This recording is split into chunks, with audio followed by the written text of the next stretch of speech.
செந்தில்குமார், அவைத்தலைவர் திரு சிவகுமார், அவர் நம்முடைய கூட்டணி கட்சி சகோதரர்கள் விடுதலை சிறுத்தைகள் கட்சி, மறுமலர்ச்சி திராவிட கழகம், காங்கிரஸ் பேரியக்கம், இந்திய யூனியன் முஸ்லீம் லீக், மனிதநேய மக்கள் கட்சி, திராவிட கழகம், SDPI, மக்கள் நீதி மையம் உள்ளிட்ட அனைத்து தோழமை கட்சியை சேர்ந்த நிர்வாகிகளுக்கும், பொதுக்குழு உறுப்பினர்கள், முன்னாள் சட்டமன்ற உறுப்பினர்கள் மூர்த்தி, நந்தா, சரவணன், செயற்குழு மற்றும் பொதுக்குழு உறுப்பினர்கள், தொகுதி செயலாளர்கள், இளைஞரணி துணை அமைப்பாளர்கள் டாக்டர் நிதிஷ், அகிலன், தமிழ், முகிலன், இளைஞரணி உள்ளிட்ட அனைத்து அணிகள் சார்பு அணிகளுடைய நிர்வாகிகளுக்கும், முத்தமிழ் டாக்டர் கலைஞருடைய உயிரினும் மேலான அன்பு உடன்பிறப்புகள் உங்க அத்தனை பேருக்கும் முதல்ல என்னுடைய நன்றியை நான் தெரிவிச்சுக்கிறேன். இந்த புதுச்சேரி மக்கள் அனைவருக்கும் தெரியும், நம்முடைய புதுச்சேரி எப்போதுமே வெறுப்பு அரசியலுக்கு இடம் கொடுக்க மாட்டோம். நம்முடைய புதுச்சேரி மண் அன்பான மண்.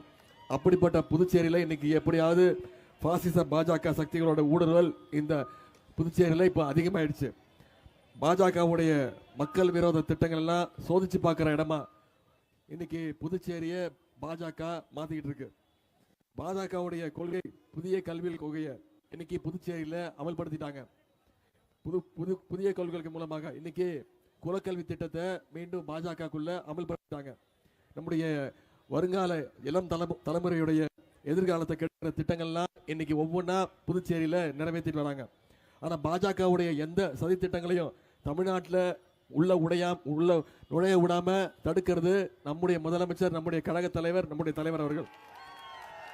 இந்த முறை நாம நிரூபிச்சு காட்டணும், புதுச்சேரி மண் சுயமரியாதையோடு இருக்கக்கூடிய மண் அப்படிங்கிறத இந்த தேர்தலில் நீங்க நிரூபிச்சு காட்டுங்க.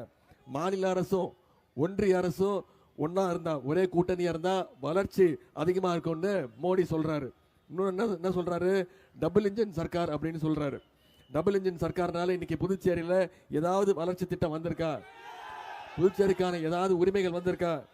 ஆனா திராவிட மாடல் அப்படிங்கிற அந்த சிங்கிள் இன்ஜின் மூலம் இன்னைக்கு நம்முடைய முதலமைச்சர் தமிழ்நாட்டில் முதல் முறையாக 2 டபுள் டிஜிட் வளர்ச்சியை 11.19% வளர்ச்சியை நாம தமிழ்நாட்டில் கொடுத்துருக்கிறோம். தமிழ்நாட்டில் எப்படி அதிமுக தோல்ல ஏறி நின்று பாஜக சவாரி செஞ்சுட்டு இருக்கிறோம், அதே மாதிரி இங்க புதுச்சேரியில NR காங்கிரஸோட தோல்ல ஏறி இங்க பாஜக சவாரி செஞ்சுட்டு இருக்கு. உண்மையிலே புதுச்சேரி மக்கள் மேல ஒன்றிய அரசுக்கு உண்மையிலே அக்கறை இருந்ததா? புதுச்சேரி மக்களுக்கான இந்த மாநில மக்களுடைய ரொம்ப நாள் கோரிக்கை, நீண்ட வருட கோரிக்கை, மாநில அந்தஸ்து கொடுத்திருக்கணும். கொடுத்தாங்களா? கிட்டத்தட்ட 16 முறை தீர்மானம் நிறைவேற்றியும் இது அவங்க செய்யல. மோடியால செய்ய முடியாதுன்னு கிடையாது, மோடிக்கு செய்யறதுக்கு மனசு இல்லை. ஏன்னா புதுச்சேரியை தமிழ்நாடு மாதிரி அவங்களும் கண்ட்ரோல் எடுத்துக்கணும். தமிழ்நாட்டில் எப்படி முயற்சிக்கிறாங்களோ எடப்பாடி பழனிசாமி மூலமா, அதே மாதிரி புதுச்சேரியும் தன்னுடைய கண்ட்ரோல்ல வச்சுக்கணும்னு பாஜக நினைக்குது. புதுச்சேரியில் இப்போ ஆளுநர் கையில தான் எல்லா அதிகாரமும் குமிஞ்சு கிடக்கு. மாநில அந்தஸ்து வந்துச்சுன்னா ஆளுநருக்கு அந்த அதிகாரம் பவர் இல்லாம போயிடும். ஆளுநரை வச்சே புதுச்சேரியை ஆளலான்னு ஒன்றிய பாஜக நினைக்குது. சட்டசபையில இருந்து எதிர்கட்சி வெளிநடப்பு பண்ணி பார்த்துருப்பீங்க. ஆனா தமிழ்நாட்டில் தான் சட்டசபையில இருந்து முறையா ஆளுநரே வெளிநடப்பு பண்ணிட்டு போனாரு. புதுச்சேரியில இன்னைக்கு எல்லா விஷயத்திலையும் ஆளுநருடைய தலையீடு இருக்கு. மக்களால் தேர்ந்தெடுக்கப்பட்ட அரசுக்கு இங்க மதிப்பு இல்லை. ஒன்றிய அரசு நியமிச்ச ஆளுநர் தான் இங்க எல்லாத்தையும் தீர்மானிச்சுட்டு இருக்காரு. சுருக்கமா சொல்லணும்னா புதுச்சேரியை டெல்லியிலிருந்து பண்ணணும்னு ஆசைப்படுறாங்க. இந்த நிலைமையை மாத்தணும்னா நீங்க அனைவரும் ஆதரிக்க வேண்டிய கூட்டணி திமுக, காங்கிரஸ், விடுதலை சிறுத்தைகள் கூட்டணி. அதே மாதிரி இங்க இருக்கக்கூடிய புதுச்சேரி பல்கலைக்கழகத்துல இந்த மாநில மாணவர்களுக்கு 25% இடஒதுக்கீடு கேட்டுட்டு இருக்கோம். அதையும் தர்றதுக்கு ஒன்றிய அரசு மறுக்குது. புதுச்சேரியில NDA கூட்டணி அரசு மேல எவ்வளவு ஊழல் குற்றச்சாட்டுகள் இருக்கு உங்களுக்கே தெரியும். பொதுப்பணித்துறை கான்ட்ராக்ட்ல ஊழல், மாணவர்களுக்கு லேப்டாப் திட்டம் வழங்கினதுல ஊழல், ஸ்மார்ட் சிட்டி கட்டினத ஊழல், எல்லா துறைகளையும் இன்னைக்கு புதுச்சேரியில ஊழல் நிறைஞ்சிருக்கு.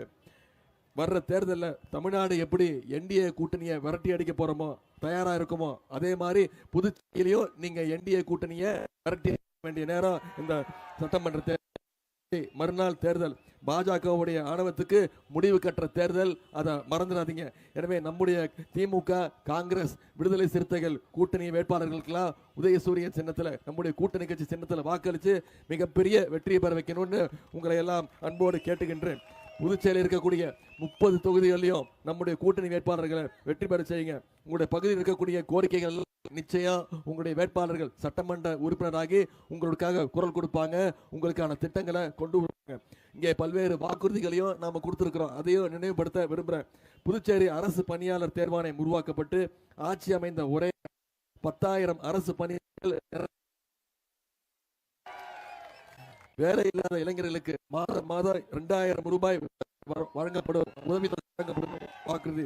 ஒவ்வொரு குடும்பத்திற்கு 20 லட்சம் அளவிலான மருத்துவ காப்பீடு திட்டம் வாக்குறுதி கொடுத்திருக்கிறோம். தமிழ்நாட்டில் இருக்கிற மாதிரியே தாய்மானவர் திட்டம்னு ஒரு திட்டம், அதாவது புதுச்சேரியிலும் மூத்த குடிமக்கள் இனிமே வெயில்ல ரேஷன் கடைக்கு வர தேவையில்லை, அவங்களோட ரேஷன் பொருட்கள் வீட்டுக்கே வந்து சேரும். அந்த திட்டத்தை அமல்படுத்துவோம். புதுச்சேரியில புதிய தொழிற்சாலைகள் தொடங்கப்படும்.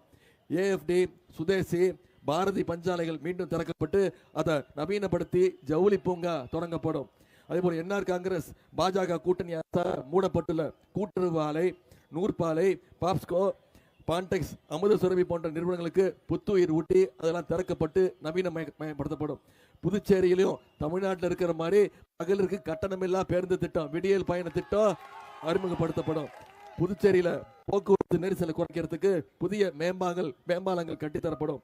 தமிழ்நாட்டை போலவே புதுச்சேரியிலும் மும்மொழி கொள்கை கிடையாது, இருமொழி கொள்கை தான், தமிழும் ஆங்கிலம் மட்டும்தாங்கிற கொள்கை அமல்படுத்தப்படும். மாணவர்களுக்கு ஊக்கத்தொகையுடன் திறன் மேம்பாட்டு பயிற்சி, ஸ்கில் டெவலப்மெண்ட் ப்ரோக்ராம் கொடுக்கப்படும். புதுச்சேரியிலும் விளையாட்டு மேம்பாட்டுத்துறை எப்படி பண்ணியிருக்கிறோமோ அதே மாதிரி புதுச்சேரியிலும் விளையாட்டு மேம்படுத்தப்படும். 10 ஆண்டுகள் வீட்டுமனை பட்டா வழங்கும் திட்டம் மீண்டும் தொடக்க வேளாண் கூட்டுறவு சங்கங்கள் புனரமைக்கப்பட்டு மானியத்துடன் கடன் உதவி வழங்கப்படும். இப்படி பல்வேறு வாக்குறுதிகள் கொடுத்திருக்கிறோம். இந்த வாக்குறுதி எல்லாம் நிறைவேற்றணும்னா 9ஆம் தேதி சட்டமன்ற தேர்தலில் நம்முடைய கூட்டணி கட்சி வேட்பாளர்கள் அத்தனை பேருக்கும் மிகப்பெரிய வெற்றியை நீங்க தேடித்தர செய்வீங்களா?